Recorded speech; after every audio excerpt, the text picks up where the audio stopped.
ایک گھنا جنگل، خاموش پر اسرار، اور اس خاموشی کو چیرتا ہوا ایک شیر شکار کی تلاش میں نکلا۔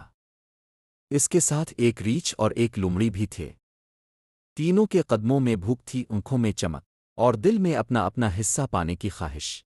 کچھ ہی دیر میں قسمت نے ساتھ دیا، تین شکار ہاتھ لگے، ایک بھاری بھرکم گائے، ایک خوبصورت ہرن، اور ایک ننھا سا خرگوش۔ واپسی پر فضا میں ایک عجیب سا تناؤ تھا۔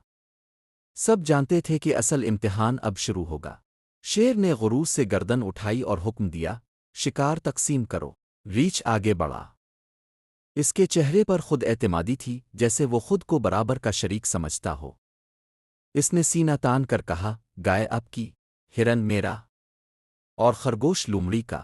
ایک لمحے کے لیے خاموشی چھا گئی، پھر اچانک شیر کی آنکھوں میں آگ بھڑکی، اور اگلے ہی پل ایک زوردار وار۔ ریچھ زمین پر ڈھیر تھا، ہمیشہ کے لیے خاموش۔ اب فضا میں خوف تھا، اور اگلی باری لومڑی کی تھی۔ لومڑی آہستہ آہستہ آگے بڑھی۔ اس کے قدموں میں لرزش تھی، مگر آنکھوں میں سمجھ کی چمک۔ اس نے سر جھکایا، آواز نرم کی اور کہا، حضور، خرگوش اب کا صبح کا ناشتہ ہے، گائے اب کا دوپہر کا کھانا، اور ہرن اب کا رات کا عشائیہ۔